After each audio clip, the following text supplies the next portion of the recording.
All right. I'd like to take this opportunity and discuss different ways to run regressions in Excel. Okay. And I have just copied the inputs from the equity valuation Excel spreadsheets. All right. So um, different ways to run regressions in Excel to estimate beta. All right, so this actually is for Walgreen. Okay, um, you see that in the first three columns we have the data here. All right, so usually if people want to estimate a beta, they're going to use past 5 years data and the monthly observations. So that's about that's 60 observations. All right, so that's what we have from 2006, January, all the way to 2010 December. All right, so that's the full 5 years. All right, so if you want to actually estimate a beta, you can actually regress the Walgreen return,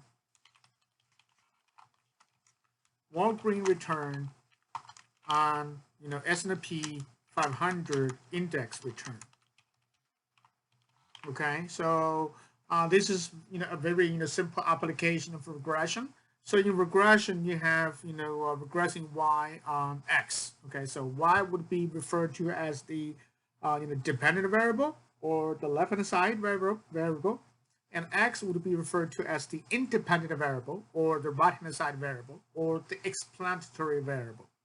All right, so the first approach, all right, you can actually use the Excel Data Analysis Toolpak. Okay. All right. So let me show you where that is. All right. If you cannot find it, you just need to actually activate it. All right. It's actually very similar to the process of activating solver. So let me just go to data, and there's something called a data analysis. All right. Again, if this is not shown, you can go to file, go to options, and go to add-ins. And if you click on this one here, you see that my analysis toolpak is actually active. So that means they are actually activated. If not, you can just click on the manage. When I go back to the previous button, well, I just lost it. So let me go back, file, options, and add-ins. And you see there's something called manage Excel add-in. You can click go, and then you can actually check the box for analysis toolpak. Okay. All right. So I'm going to bring up data analysis, and I'm going to actually look at all these analysis tools. All right. For example, there's ANOVA, there's correlation, covariance, and here we're actually doing regression. Okay. So I'm going to click on regression here. And Excel is now asking, what do you want to do for this regression? All right, what's your Y variable? The Y variable is actually the return on Walgreen. So I can actually click on this arrow here. Excel says, all right, where are the data? So that's actually B2 all the way to B61. All right, press enter. And then Excel is also asking for your X variable. So I can click on this arrow here, and X variable is actually the return on S&P 500 index. Right? So, this seems to be appropriate, proxy for market portfolio when you're talking about a Walgreen. Right? If you're talking about maybe some smaller stocks, you might be looking at Russell 2000. All right, so these are the Y and X variables, and you can actually specify, hey, where do you want to actually store the data? Well, I can do an output, data range, or I can just, start with a new workbook. It doesn't matter, right? So if I click OK, Excel actually brings up a new workbook, and this is actually my, this is actually my, example, and these are the regression output. All right. So if you're a little rusty about regression, I strongly suggest you actually go, take, Econ 272. All right. I think it's applied to statistics. You might want to also take like an econometrics class. All right. So here we have the slope coefficient estimate before the X variable. That's actually our beta, 0.958.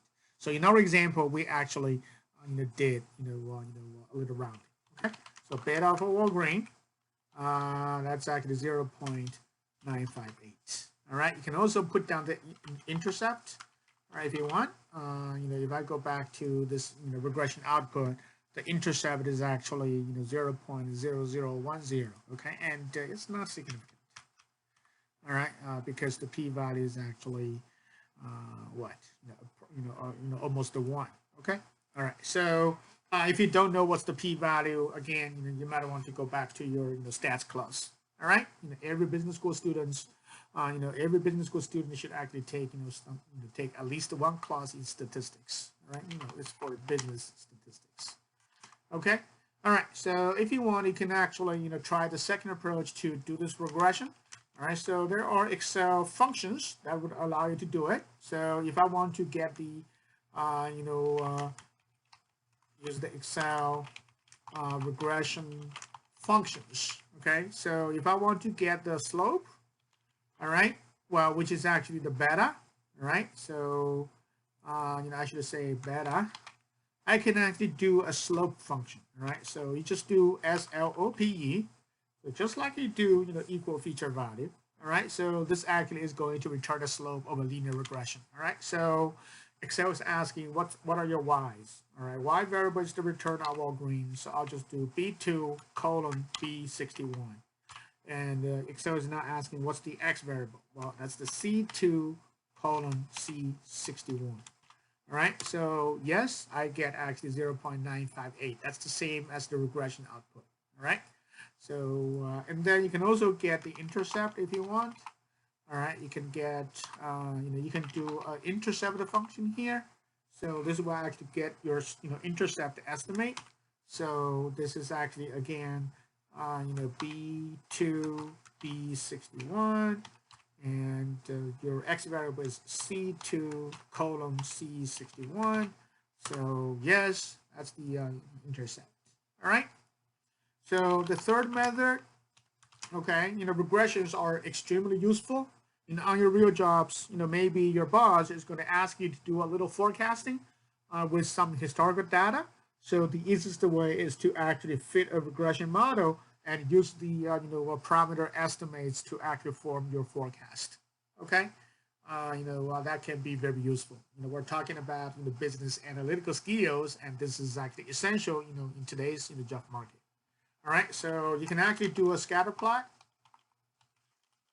and add the trend line, okay? And choose to display the equation, okay? And you will get the same slope and intercept. All right, so how about we just go to insert? Let's see, insert.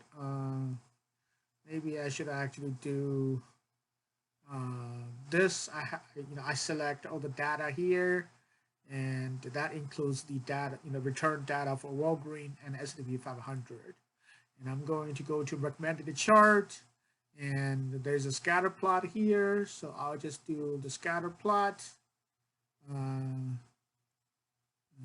Looks like am I gonna mess up the x and the y variable? All right, so let me just do it anyway. All right, so it's the scatter plot, and I'm going to actually try the let me see. All right, so I want to make sure the y variables are actually the return on Walgreen. So let me just go to select the data here, and oh, there's only one series here. So let's see. All right. All right, it looks like my x and the y variables are actually flipped. Okay, so let me fix that. All right, so what I need to do is actually very simple. By the way, my chart is actually a little large, so I'm just going to resize it. Right, and all right, I'm resizing my chart here so that is actually a little better looking. And right click on your chart. All right, and brings up select data here, and there's one series here because you're doing a scatter plot. So let me just add it, and my x values are actually not the the return on Walgreen. Instead, it should be the return on S&P 500. So let me just change that B to C here, and change that B to C here. All right, and now my Y variable is the return on Walgreen. So let me change that C, column C index to column B. Okay, and I can actually put this put a name on it. All right, so this is actually Walgreen return. Whoops. Walgreen return versus S&P return. I think every time it's going to activate some kind of hotkey, and it's trying to mess me up. Right? So let me just let's see. All right, and that should be good. I still need to clean up a little bit. All right. You know what? Walgreen return versus S&P return. All right. Okay, there we go. All right, so that is good now. So let me click OK, and now I have the scatter plot, and now I can actually, some of you saw this trend line already. So let me show you where that, where you can actually get this, back, or get this away. So look at this little, top right corner here. There's a plus sign. You can actually do things about this chart. So click on it, and then you see there's something called trend line, and you can uncheck, and the trend line is gone. You can check it, the trend line is back. Now you can actually click on this arrow here, and you can actually click on more options. All right, and so this actually brings up the trend line options, and I'm going to say, can you display the equation on the chart? Can you also display the R square? And I'm going to move my equation here so that is actually a little easier for me to see. Okay, all right, so get out of the chart option, and now this actually is my regression equation. So you see that the intercept is 0.001, and the slope is still 0.96, and the R square is actually 34.16%. That says 34.16% of the variation in the Walgreen return can be explained by the variation in the S&P 500 index return. So if you want to get the R square, you may actually be able to use this R square function here.